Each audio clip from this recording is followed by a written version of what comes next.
इकडे नको तिकडे तिकडे नको इकडे, नुसता मुलांनी उच्छाद मांडला होता.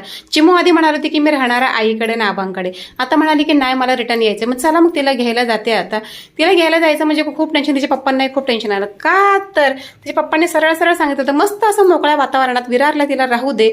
म्हटलं मी सुद्धा कुठं म्हटलं की राहू द्या ना, पण ती काय ऐकायला तयार नाही. शेवटी चला विरारला आले घ्यायला, दुपारच्या गाडीने पटकन आले आणि म्हटलं चला पटकन जाऊया. तर नशीब पटापट अशी बस मिळाली तुळजापूर टू आरनाळा, आणि त्या बसने मी आले. चला एंट्री मारूया. तुम्हाला सांगते संध्याकाळचे 7 वाजलेले आहेत. यायला प्रचंड 3 तासाचा रस्ता होता, तरी सुद्धा ट्रॉफिक काही मला मिळालं नाही. तर चला एंट्री मारली. ये या दोघी फार खुश झाल्या होत्या, कारण ह्यांना तर ऑलरेडी माहितीच होतं, पण मी यायच्या वेळेला कॉल केला नव्हता. मी काल सांगितलं होतं की मी येणार आहे. जरा पटकन गेले. खाऊ आणला होता तर पटकन त्याने खाऊ चालला. खाऊ उघडायच्या नादामध्ये मामाने सांगितलं चिमूला की तुला मी अजिबात खाऊ देणार नाही. का तर मामाला माहितीच नव्हतं की चिमू रिटर्न जाणार आहे. मामा म्हणाला जा तू जा, परत काही येऊ नको, इथं आमचा थंडा बिंडा काही प्यायचं नाही काय नाही. म्हणून तिला काय थंडा त्याने दिलाच नाही. शेवटी हळूहळू पाहिजे का असं बोलता बोलता ती म्हणाली हो पाहिजे. मग त्याने तिला थंडा दिला.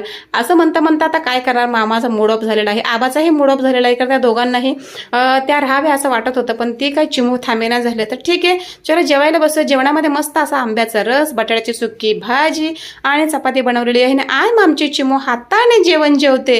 का तर तिच्या आवडीचं जेवण असेल तर ती हाताने हमखास खाते, मग मला चारायची गरज पडत नाही. तर चलो पुन्हा भेटू एका नवीन व्हिडिओमध्ये. बाय.